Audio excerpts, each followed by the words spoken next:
തിരുവചനം തിരുവചനം.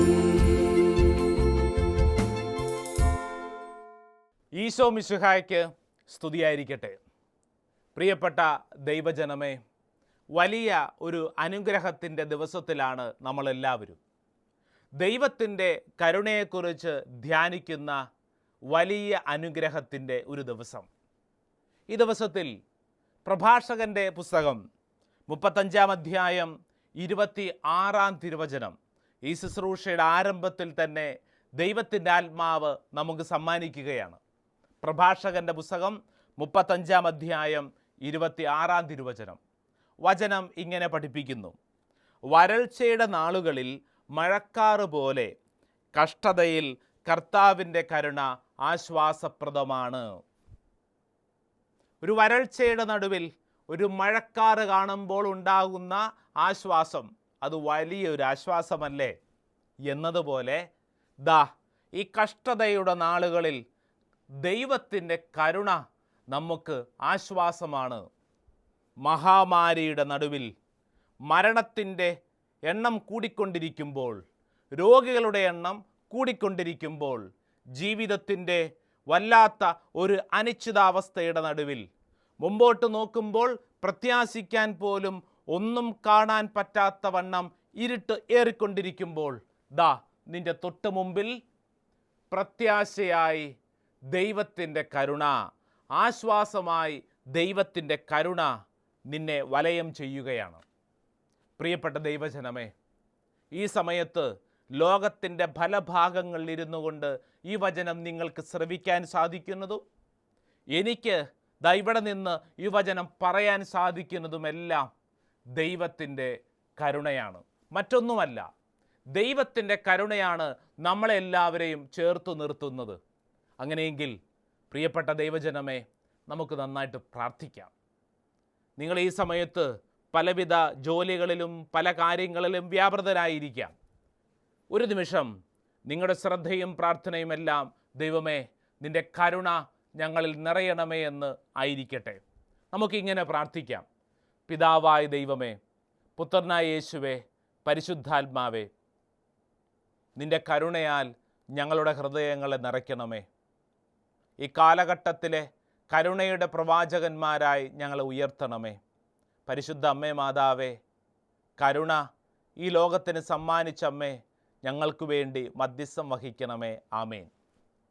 പ്രിയപ്പെട്ട ദൈവജനമേ, ദൈവത്തിൻ്റെ കരുണ നമ്മളെല്ലാവരെയും ഭരിക്കട്ടെ.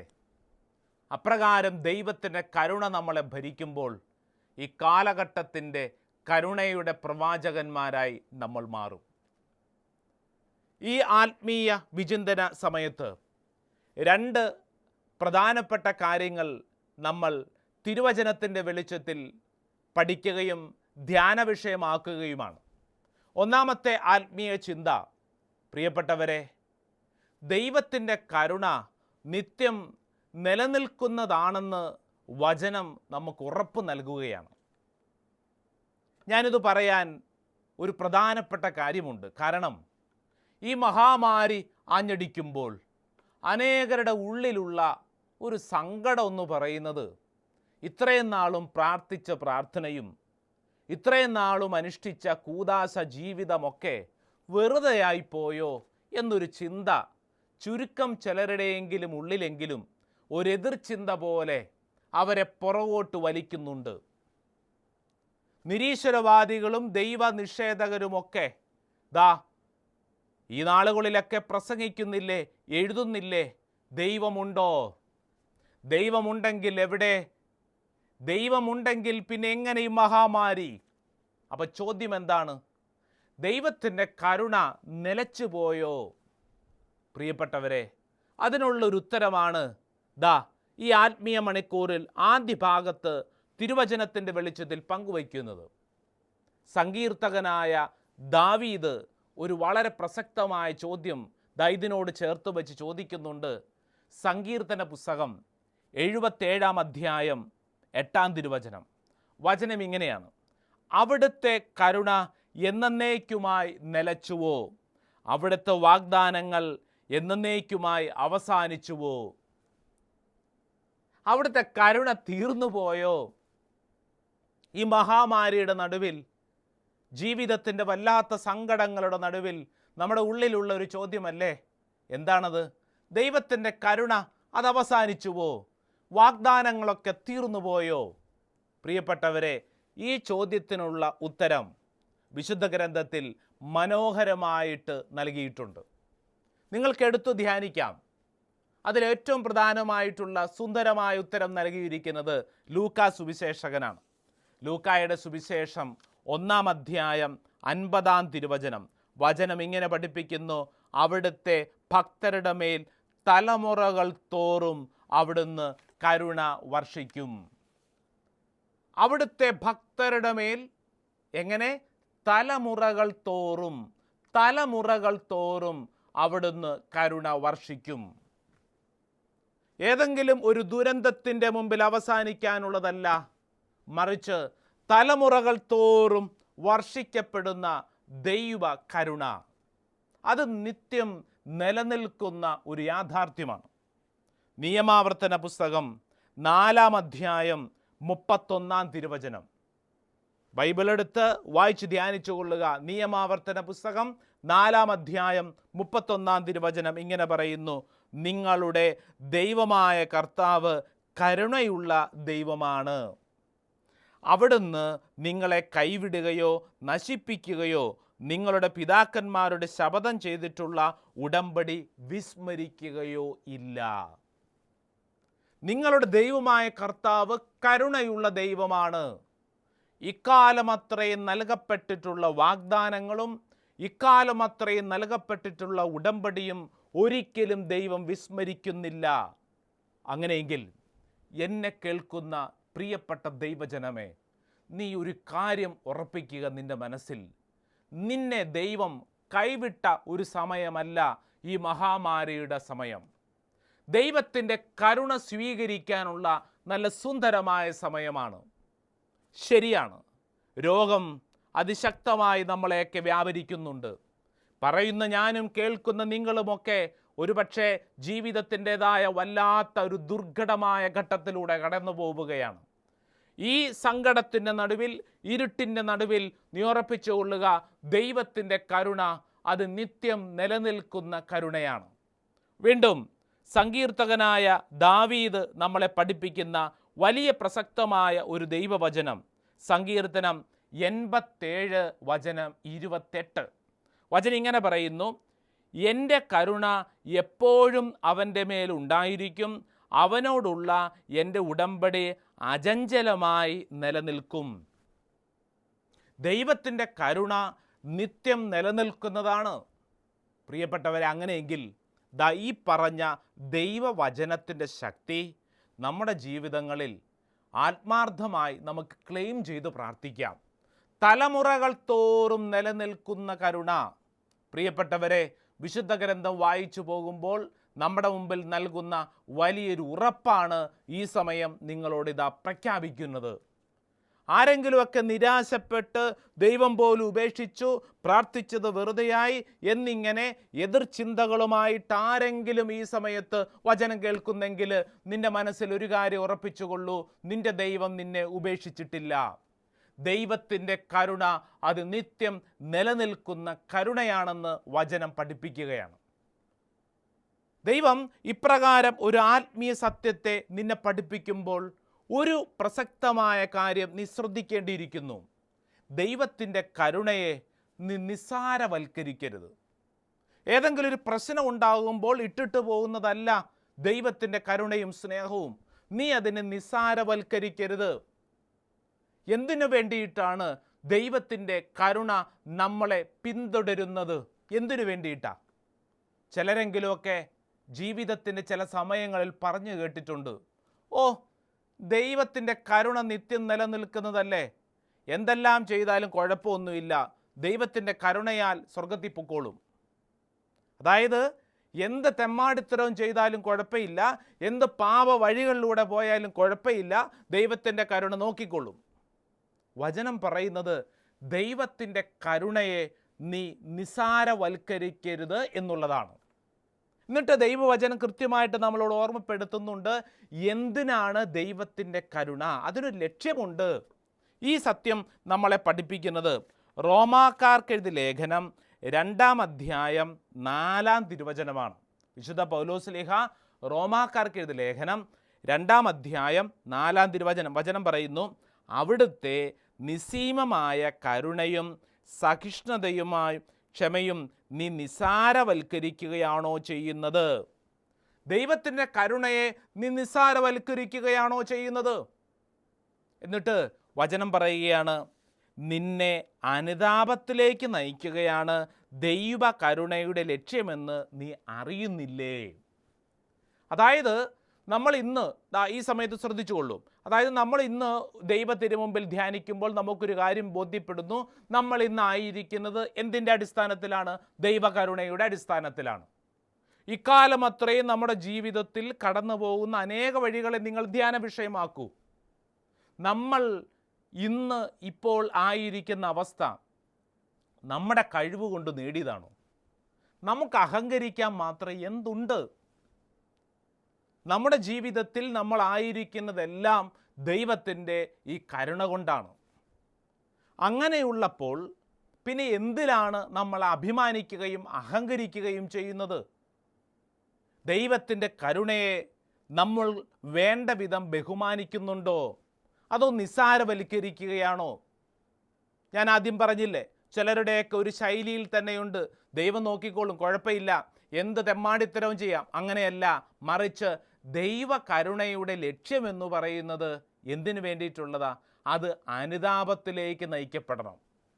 അനുതാപത്തിലേക്ക് നയിക്കപ്പെടണം. ഈ കഴിഞ്ഞ നാളിൽ ഒരു കുടുംബനാഥൻ, ഒരു തെറ്റായ സ്നേഹബന്ധവുമായിട്ട് നടക്കുന്ന കുടുംബനാഥൻ, അവരുടെ കുടുംബത്തിലാകപ്പാടെ പ്രശ്നങ്ങളായി. കല്യാണം കഴിഞ്ഞിട്ട് 28 വർഷം കഴിഞ്ഞെന്ന് ഓർക്കണം. കുടുംബനാഥനൊരു തെറ്റായ സ്നേഹബന്ധം. പ്രിയപ്പെട്ടവരെ, കൗൺസിലിങ്ങിൻ്റെ അവസരത്തിൽ കുടുംബനാഥനോട് പറഞ്ഞു, ചേട്ടാ ഇത് ശരിയല്ല, ഇത് ഉപേക്ഷിക്കണം, നല്ലതല്ല, കുടുംബം തകർന്നു പോകും. അപ്പോൾ അയാൾ പറയുകയാണ്, ഓ അതൊന്നും കുഴപ്പമില്ല, പലരുമൊക്കെ അങ്ങനെയൊക്കെ ചെയ്യുന്നുണ്ടല്ലോ, ഇത്രയൊക്കെ ദൈവം നടത്തിയില്ലേ? പ്രിയപ്പെട്ടവരെ, നമ്മൾ ചെയ്യുന്ന തെറ്റിനെ ന്യായീകരിക്കുകയല്ല ദൈവത്തിൻ്റെ കരുണ ചെയ്യേണ്ടത്. മറിച്ച് ദൈവം നിന്നെ നയിച്ചു, സത്യം, നീ ഒരു കാര്യം ഓർക്കണം, ആ ഇത്രത്തോളം നയിച്ച ദൈവ കരുണയെ നിസ്സാരവൽക്കരിക്കരുത്. മറിച്ച് എന്ത് ചെയ്യണം? അനുതപിക്കണം, ദൈവ കരുണയിലേക്ക് തിരിച്ചെത്തണം. ദിനവൃത്താന്ത പുസ്തകം ധ്യാനിക്കേണ്ട മനോഹരമായിട്ടുള്ള ഒരു ദൈവവചനം നൽകുന്നത് ദിനവൃത്താന്ത പുസ്തകം 2-ാം പുസ്തകം 33-ാം അധ്യായം 12-ാം തിരുവചനം. 2 ദിനവൃത്താന്തം 33:12 വചനം പറയുന്നു, കഷ്ടതയിലായപ്പോൾ അവൻ തൻ്റെ ദൈവമായ കർത്താവിനോട് കരുണയ്ക്കു വേണ്ടി യാചിക്കുകയും തൻ്റെ പിതാക്കന്മാരുടെ മുമ്പിൽ തന്നെ അത്യധികം എളിമപ്പെടുത്തുകയും ചെയ്തു. ദിനവൃത്താന്ത പുസ്തകം പറയുകയാണ്, ഒരു വ്യക്തി ചെയ്യേണ്ട വളരെ പ്രധാനപ്പെട്ട കാര്യം, ഇക്കാലം അത്രയും ദൈവം നയിച്ചു എന്നുള്ള ബോധ്യമുണ്ടെങ്കിൽ എന്ത് ചെയ്യണം? ആ കരുണയുടെ മുമ്പിൽ നമ്മളെ തന്നെ എളിമപ്പെടുത്തണം. എൻ്റെ കഴിവല്ല, ഇന്ന് ഞാൻ എന്തായിരിക്കുന്നുവോ അത് ആരാലാണ്? ദൈവത്തിൻ്റെ കരുണയാലാണ്. ഈ സത്യം തിരിച്ചറിയുമ്പോൾ നമ്മൾ ദൈവ കരുണയുടെ മുമ്പിൽ എളിമപ്പെടും. ഈ വലിയ അഹങ്കാര ചിന്തകളൊക്കെ സാവധാനം നഷ്ടപ്പെടും. എളിമപ്പെട്ട് പ്രാർത്ഥിക്കണം. കരുണയാലാണ് നമ്മൾ നിലനിൽക്കുന്നതെന്നുള്ള വലിയ മർമ്മപ്രധാനമായ സത്യം നമ്മൾ പ്രഖ്യാപിക്കണം. പുറപ്പാട് പുസ്തകം 20-ാം അധ്യായം 6-ാം തിരുവചനം 20:6 വചനം പറയുന്നു, എന്നെ സ്നേഹിക്കുകയും എൻ്റെ കൽപ്പനകൾ പാലിക്കുകയും ചെയ്യുന്നവരോട് 1000 തലമുറകൾ വരെ ഞാൻ കരുണ കാണിക്കും. അപ്പം ദൈവത്തിൻ്റെ കരുണ അനുഭവിക്കാൻ പറ്റണമോ? എന്തു ചെയ്യണം? അത് ചെയ്യണമെങ്കിൽ ദൈവത്തെ സ്നേഹിക്കണം. എന്നിട്ട് ദൈവത്തിൻ്റെ കൽപ്പനകൾ പാലിക്കാൻ നീ ശ്രദ്ധിക്കണം. തോന്നിയതുപോലെ നടന്നിട്ട് ദൈവം കരുണ കാണിച്ചോളും എന്ന് പറഞ്ഞാൽ പോരാ. മറിച്ച് ദൈവത്തെ ഹൃദയം കൊണ്ട് സ്നേഹിക്കുകയും അവിടുത്തെ കൽപ്പനകൾ പാലിക്കുകയും ചെയ്താൽ 1000 തലമുറകൾ തോറും ദൈവത്തിൻ്റെ കരുണ വർഷിക്കപ്പെടും. പ്രിയപ്പെട്ടവരെ, ഈ സമയത്ത് ഈ കാര്യം മനസ്സിൽ ഉറപ്പിക്കുക. അതായത് 2 പ്രധാനപ്പെട്ട ആത്മീയ ചിന്തകളാണ് നമ്മൾ പങ്കുവയ്ക്കുന്നത്. അതിൽ ഒന്നാമത്തെ കാര്യമാണ് പറഞ്ഞുകൊണ്ടിരിക്കുന്നത്. അതായത് നിൻ്റെ ജീവിതത്തിൽ ദൈവ കരുണയാലാണ് നീ നിലനിൽക്കുന്നത്. അഭിമാനിക്കാൻ ഒന്നുമില്ല, ദൈവ കരുണ മാത്രം. ഞാൻ എന്തെല്ലാം നേടിയിട്ടുണ്ടോ അതെല്ലാം ദൈവത്തിൻ്റെ കരുണയുടെ ബലം കൊണ്ടാണ്. എൻ്റെ ബുദ്ധിശക്തി, എൻ്റെ ആരോഗ്യം, എൻ്റെ സമ്പത്ത്, എൻ്റെ കുടുംബ മഹിമ അതൊന്നുമല്ല എൻ്റെ നിലനിൽപ്പ്, മറിച്ച് ദൈവത്തിൻ്റെ കരുണയാണ്. ഈ കാര്യം മനസ്സിലുറപ്പിക്കുക. അങ്ങനെയെങ്കിൽ വചനം നൽകുന്ന ഉറപ്പ് ഈ കരുണ നിത്യം നിലനിൽക്കുന്ന കരുണയാണ്. ഇതൊരു മഹാമാരി വന്നപ്പോൾ അവസാനിച്ചതല്ല, ഉപേക്ഷിച്ചിട്ടിട്ട് പോയതല്ല, മറിച്ച് നിത്യം നിലനിൽക്കുന്ന വലിയ കരുണയുടെ സാന്നിധ്യമാണ്. അങ്ങനെയെങ്കിൽ രണ്ടാമത്തെ ആത്മീയ ചിന്ത വിശുദ്ധ ഗ്രന്ഥം പ്രഖ്യാപിക്കുന്നത്, ഈ കരുണ സ്വീകരിക്കുന്ന നമ്മൾ കരുണയുടെ പ്രവാചകന്മാരായി, പ്രവാചികയായി ഈ കാലഘട്ടത്തിലേക്ക് ഇറങ്ങിത്തിരിക്കണം. കരുണ മറ്റുള്ളവർക്ക് വേണ്ടി കൊടുക്കാനുള്ള വലിയ ഒരു നിയോഗം നമുക്കെല്ലാവർക്കും ഉണ്ടെന്ന് വചനം നമ്മളെ ഓർമ്മപ്പെടുത്തുകയാണ്. ഉദാഹരണത്തിന് നമുക്കറിയാമല്ലോ, ഈശോയുടെ അതിദാരുണമായ പീഡാസഹനങ്ങളെ ഓർത്ത് ആവാ പിതാവേ എൻ്റെ മേലും ലോകം മുഴുവൻ്റെ മേലും കരുണയായിരിക്കണമേ. പ്രാർത്ഥിക്കാത്തവരാരെങ്കിലും ഉണ്ടോ? ജീവിതത്തിൽ എവിടെയെങ്കിലും വെച്ചെങ്കിലുമൊക്കെ ആരെങ്കിലുമൊക്കെ പ്രാർത്ഥിച്ചിട്ടുണ്ടാവും. സ്ഥിരമായിട്ട് ഈ പ്രാർത്ഥന പലതവണ ആവർത്തിച്ച് പ്രാർത്ഥിക്കുന്നവരുണ്ട്. ചുരുക്കം ചിലരെങ്കിലും അധികം പ്രാർത്ഥിച്ചിട്ടില്ലെങ്കിലും ഒരു പ്രാവശ്യമെങ്കിലുമൊക്കെ പ്രാർത്ഥിച്ചിട്ടുണ്ട്. ഏതാണ്? യേശുവേ നിൻ്റെ കരുണയാൽ എന്നെ നിറയ്ക്കണമേ. ഈശോയുടെ അതിദാരുണമായ പീഡാസഹനങ്ങളാൽ എൻ്റെ മേലും ലോകം മുഴുവൻ്റെ മേലും കരുണയുണ്ടായിരിക്കണമേ. പ്രിയപ്പെട്ടവരെ, ഈ പ്രാർത്ഥന എന്തിലേക്ക് നയിക്കുന്നു? നമ്മളെ ഈ കാലഘട്ടത്തിൻ്റെ പ്രവാചക ദൗത്യത്തിലേക്ക് നമ്മൾ ഏൽപ്പിക്കുകയാണ്. ഇതിന് പ്രിയപ്പെട്ടവരെ, മർക്കോസിൻ്റെ സുവിശേഷം 5-ാം അധ്യായം 19-ാം തിരുവചനം പഠിപ്പിക്കുന്നൊരു കാര്യമുണ്ട്. മർക്കോസിൻ്റെ സുവിശേഷം 5-ാം അധ്യായം എന്താണ്? അതായത് ദുരാത്മാവ് ബാധിച്ച ഒരുവനെ യേശു സൗഖ്യമാക്കുന്നതാണ്. അവൻ്റെ പേരറിയാം, ലെഗിയോൺ എന്നാണ്. അവൻ്റെ ഉള്ളിൽ നിന്നും പിശാചിനെയൊക്കെ ഈശോ പുറത്താക്കി. അതിനുശേഷം അവന് വലിയൊരു ആഗ്രഹം, യേശുവിൻ്റെ പുറകെ നടക്കണം, യേശുവിൻ്റെ ശിഷ്യനാകണം. ഈശോ പറഞ്ഞു, എടാ മോനെ, നീ ഇപ്പം എൻ്റെ പുറകെ നടക്കിയെന്നും വേണ്ട, മറിച്ച് നീ ഒരു കാര്യം ചെയ്യണം. അതെന്താണെന്നറിയോ? മർക്കോസിൻ്റെ സുവിശേഷം 5-ാം അധ്യായം 19-ാം തിരുവചനം, നീ വീട്ടിൽ പോയി സ്വന്തക്കാരുടെ അടുത്തേക്ക് പോവുക, കർത്താവ് നിനക്ക് വേണ്ടി എന്തെല്ലാം പ്രവർത്തിച്ചുവെന്നും എങ്ങനെ നിന്നോട് കരുണ കാണിച്ചുവെന്നും അവരെ അറിയിക്കുക. ദൈവം നിന്നോട് എന്തെല്ലാം പ്രവർത്തിച്ചുവെന്നും ദൈവത്തിൻ്റെ കരുണ, എടാ നിന്നെ നിലനിർത്തുന്ന ദൈവത്തിൻ്റെ കരുണയാണ്, നീ അത് നിൻ്റെ വീട്ടുകാരോട് പറയുക. ഈ ക്വാറന്റൈൻ അനുഭവം എന്ന് പറഞ്ഞു കഴിഞ്ഞാൽ എന്താ പരിപാടി? വീടിനുള്ളിൽ ഇരിക്കുമ്പോൾ എന്താ പരിപാടി? കുടുംബത്തിലുള്ള അംഗങ്ങളോട്, കുടുംബ അംഗങ്ങളോട് ദൈവം നിന്നോട് എന്തെല്ലാം പ്രവർത്തിച്ചുവെന്നും ദൈവത്തിൻ്റെ കരുണ നീ എങ്ങനെ അനുഭവിച്ചിട്ടുണ്ടെന്നും അവരോടൊക്കെ പങ്കുവയ്ക്കുക. നിനക്കങ്ങനെ ഒരു പ്രവാചക ദൗത്യം തന്നിട്ടുണ്ട്. ലോകത്തെല്ലായിടത്തൊന്നും പോകണ്ട, മറിച്ച് വീട്ടിനുള്ളിൽ കുടുംബ അംഗങ്ങളോട്, നിൻ്റെ മക്കളോട്, നിൻ്റെ സഹോദരങ്ങളോട് നീ പങ്കുവയ്ക്കണം. നിൻ്റെ കുടുംബത്തിൽ ഇത്രത്തോളം നാൾ ദൈവം ചൊരിഞ്ഞ അനുഗ്രഹങ്ങൾ പങ്കുവയ്ക്കണം. അങ്ങനെ പങ്കുവയ്ക്കുമ്പോൾ നീ ഒരു പ്രവാചക ദൗത്യത്തിൽ വളരും. മത്തായിയുടെ സുവിശേഷം 5-ാം അധ്യായം 7-ാം തിരുവചനത്തിൽ ഈശോ പറയുന്നില്ലേ, കരുണയുള്ളവർ ഭാഗ്യവാന്മാർ, അവർക്ക് കരുണ ലഭിക്കും, അവർക്ക് കരുണ ലഭിക്കും എന്ന് പറഞ്ഞു കഴിഞ്ഞാൽ ഈ കരുണ ഉള്ള ആളുകൾ എന്ത് ചെയ്യണം? അത് പങ്കുവയ്ക്കണം. കരുണ അനുഭവിക്കുന്നവർ മറ്റുള്ളവരുടെ മുമ്പിൽ പങ്കുവയ്ക്കണം. നമ്മുടെ സ്വഭാവത്തിൽ തന്നെ ഈ കരുണ ഒരു ലഹരി പോലെ കയറിപ്പിടിക്കണം. നമ്മുടെ സ്വഭാവ ജീവിതത്തിൽ തന്നെ ദൈവം നൽകി കരുണ അത് നമുക്ക് അനുഭവിക്കാൻ സാധിക്കണം. പ്രിയപ്പെട്ടവരെ, അപ്രകാരം ഒരു അനുഗ്രഹ ജീവിതത്തിലോട്ട് നമ്മൾ പ്രവേശിക്കുമ്പോൾ നമ്മുടെ ജീവിതത്തിൻ്റെ കാഴ്ചപ്പാടുകൾക്ക് വലിയ ഒരു മാറ്റം സംഭവിക്കും. അത് നമ്മളെ പഠിപ്പിക്കുന്നത് മത്തായിയുടെ സുവിശേഷം 18-ാം അധ്യായം 33-ാം തിരുവചനമാണ്. വചനം പറയുന്നു, ഞാൻ നിന്നോട് കരുണ കാണിച്ചതുപോലെ നീയും നിൻ്റെ സഹസേവകരോട് കരുണ കാണിക്കേണ്ടതായിരുന്നില്ലേ? നമ്മുടെ പെരുമാറ്റത്തിൽ കരുണ വളരെ അത്യാവശ്യമായ ഒരു ഘടകമാണെന്ന് യേശു വെളിപ്പെടുത്തുകയാണ്. യേശുവിൻ്റെ പ്രഭാഷണ ശൈലികളൊക്കെ ഒന്ന് പരിശോധിച്ചാൽ ഒരു കാര്യം മനസ്സിലാവും. എല്ലാത്തിൻ്റെ അടിസ്ഥാനം എന്തിലായിരുന്നു? കരുണ. അതുകൊണ്ടാണ് ഈശോ പറഞ്ഞത്, എടാ നീ ചില ഉപമകളൊക്കെ പറഞ്ഞ് നീ എന്താ ചെയ്യേണ്ടത്? നീ ഈ കരുണ കാണിക്കണം. നല്ല അയൽക്കാരനെ ആരാണെന്നുള്ള ചർച്ചയുടെ അവസാനം എവിടെ എത്തുന്നത്? ചർച്ചയുടെ അവസാനം കൃത്യമായിട്ട് പറയുന്നത് എന്താണ്? അതായത് ലൂക്കാ സുവിശേഷം 10-ാം അധ്യായം 37-ാം തിരുവചനം, അവനോട് കരുണ കാണിച്ചവനെന്ന് ആ നിയമജ്ഞൻ പറഞ്ഞു. യേശു പറഞ്ഞു, നീയും പോയി അതുപോലെ തന്നെ ചെയ്യുക. നീയും പോയി അതുപോലെ തന്നെ ചെയ്യുക. എന്തു ചെയ്യണം? കരുണ കാണിക്കണം. യേശുവിൻ്റെ ശുശ്രൂഷകളിലുടനീളം ഈ കരുണ നിലനിന്നിരുന്ന ഒരു ഭാവമായിരുന്നു. നമ്മുടെ വീട്ടിൽ, നമ്മുടെ ചുറ്റുവട്ടത്തെ ജീവിത വഴികളിൽ ഒക്കെ ഈ നാളുകളിൽ നമ്മൾ പ്രദർശിപ്പിക്കേണ്ട വലിയൊരു കൃപയാണ് ഈ കരുണയുടെ സ്വഭാവ രീതി.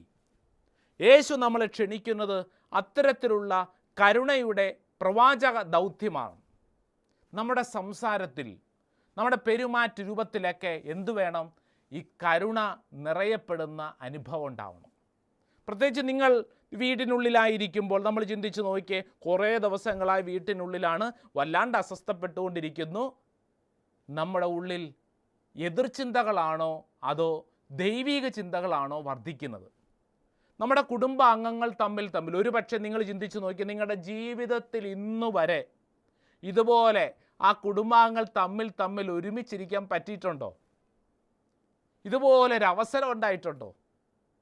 പ്രിയപ്പെട്ടവരെ, ദൈവം തന്ന ഒരവസരമായിട്ട് കണക്കാക്കുക. ഒത്തിരി അസ്വസ്ഥതകളുണ്ട്. നമ്മൾ ആഗ്രഹിക്കുന്ന പോലെ പല കാര്യങ്ങളും സംഭവിക്കപ്പെടുന്നില്ല. പക്ഷേ അതിനുള്ളിൽ, നീ ആ വീടിനുള്ളിൽ, ആ കൊച്ചു വീടിനുള്ളിൽ നിനക്ക് ഒരു കാര്യം അറിയാം, നിൻ്റെ കുടുംബാംഗങ്ങൾ ഒരുമിച്ചാണ്. നിൻ്റെ കുടുംബാംഗങ്ങളായിരിക്കുന്നവർ തമ്മിൽ പരസ്പരം സ്നേഹപൂർവ്വം ദൈവത്തിൻ്റെ കരുണ പങ്കുവയ്ക്കാനുള്ള സമയമാണ്. പ്രിയപ്പെട്ടവരെ, ഈ അടുത്ത നാളിൽ ഒരു ഭാര്യയും ഭർത്താവും പ്രത്യേകം പ്രാർത്ഥനാ സഹായം ചോദിച്ചു. അതായത് വിവാഹമോചനത്തിൻ്റെ ഘട്ടത്തിൽ എത്തിനിന്നിരുന്ന ഭാര്യയും ഭർത്താവും, ഇവരുടെ രണ്ടുപേരുടെ പ്രൊഫഷണലായിട്ടുള്ള ഈഗോ അത് വളരെ വലുതായിരുന്നു. രണ്ടുപേർക്കും നല്ല ജോലി, നല്ല വിദ്യാഭ്യാസം, എല്ലാം നല്ല കാര്യം, 2 കുഞ്ഞുങ്ങളുണ്ട്. പ്രിയപ്പെട്ടവരെ, ഇവരുടെ ആശയങ്ങൾ തമ്മിൽ ചേരുന്നില്ല. ആശയങ്ങൾ തമ്മിൽ ചേരാത്തത് കൊണ്ട് ഇവർ തീരുമാനിച്ചു, നമ്മൾ എന്തിനാണ് വെറുതെ വഴക്കിട്ട് ജീവിക്കുക, നമുക്ക് 2 പേർക്കും പിരിയാം. അങ്ങനെ ഇവർ കുറേ നാളായിട്ട് ഈ ചിന്ത തലയ്ക്കകത്ത് കയറി 2 പേരും 2 മുറിയിലാണ് കിടക്കുന്നത്, പലപ്പോഴും 2 സ്ഥലങ്ങളിലാണ് കിടക്കുന്നത്. അങ്ങനെ അസ്വസ്ഥതമായിരുന്നു. ഈ ക്വാറന്റൈൻ വന്നതിന് ശേഷം, ലോക്ക്ഡൗൺ വന്നതിന് ശേഷം 2 പേരും ഒരു മുറിക്കകത്താണ് കിടപ്പ്. 2 പേരുടെയും ജീവിതം ഒരു മുറിയിലോട്ട് ഒതുങ്ങി.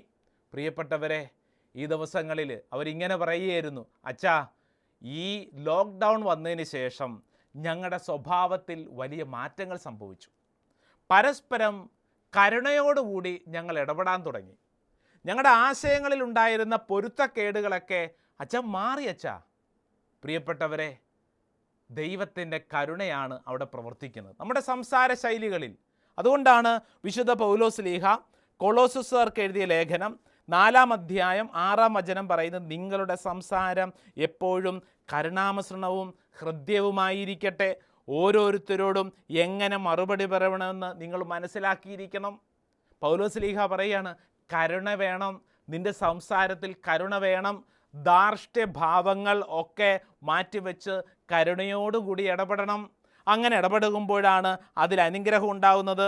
പ്രിയപ്പെട്ടവരെ, പ്രഭാഷകൻ്റെ പുസ്തകം 28-ാം അധ്യായം 3-ാം തിരുവചനത്തിൽ പറയുന്നു, പ്രഭാഷകൻ്റെ പുസ്തകം 28-ാം അധ്യായം 3-ാം തിരുവചനത്തിൽ കൃത്യമായിട്ട് നമ്മളോടൊരു കാര്യം പറയുന്നു, അയൽക്കാരനോട് പകവച്ച് പുലർത്തുന്നവന് കർത്താവിൽ നിന്ന് കരുണ പ്രതീക്ഷിക്കാമോ? അപ്പം നമ്മുടെ പെരുമാറ്റത്തിൽ ഈ കരുണ അതൊരു ഭാവമായിട്ട് മാറട്ടെ. പ്രിയപ്പെട്ടവരെ, ഞാൻ പറഞ്ഞു വെച്ച കാര്യങ്ങൾ ചുരുക്കി നിങ്ങളുടെ ഹൃദയത്തിലൊന്ന് നിറയട്ടെ. 2 കാര്യങ്ങൾ. ഒന്നാമത്തെ കാര്യം, ദൈവത്തിൻ്റെ കരുണ നിത്യം നിലനിൽക്കുന്ന സ്ഥായിയായ ഭാവമാണ്. നിന്നെ ദൈവം ഉപേക്ഷിച്ചിട്ടില്ല. നീ അത് വിശ്വസിക്കുക. ഈ ദുരിതത്തിൻ്റെ നടുവിൽ നിനക്ക് രോഗം ഉണ്ടായാലും കഷ്ടപ്പാടുണ്ടായാലും നീ ഒരു കാര്യം ഉറപ്പിക്കുക, ദൈവത്തിൻ്റെ കരുണ നിന്നെ ഉപേക്ഷിച്ചിട്ടില്ല. പ്രിയപ്പെട്ടവർ, ഈ ദിവസങ്ങളിലൊക്കെ ഈ രോഗപീഠയിൽ നിന്ന് രക്ഷപ്പെട്ട് പുറത്തു വന്ന അനേകർ പറഞ്ഞൊരു കാര്യം, ഈ ദുരിതത്തിൻ്റെ നടുവിൽ ഒറ്റപ്പെട്ടപ്പോൾ ശാരീരിക രോഗത്തെക്കാൾ വലുത് മാനസികമായി പീഡയായിരുന്നു. പക്ഷെ അതിൻ്റെ നടുവിൽ ദൈവത്തിൻ്റെ സ്നേഹം മാത്രമായിരുന്നു കൂടെ ഉണ്ടായിരുന്നത്. ഒറ്റ മനുഷ്യനും കൂടെ ഉണ്ടായിരുന്നില്ല, ദൈവത്തിൻ്റെ കരുണയും സ്നേഹവും. പ്രിയപ്പെട്ടവരെ, അതാണ് നമ്മുടെ ഹൃദയത്തിൽ നിറയേണ്ടത്, ദൈവത്തിൻ്റെ കരുണയും സ്നേഹവും. രണ്ടാമത്തെ കാര്യം, അങ്ങനെയെങ്കിൽ ആ കരുണ സ്വീകരിച്ച് ഈ കാലഘട്ടത്തിൽ മറ്റുള്ളവർക്ക്, അത് ദൂരെ എങ്ങും പോകണ്ട, നമ്മുടെ വീട്ടിലൊക്കെ നമ്മുടെ സ്വഭാവ രീതികളിലേക്ക് ഈ സ്നേഹം നിറയപ്പെടട്ടെ.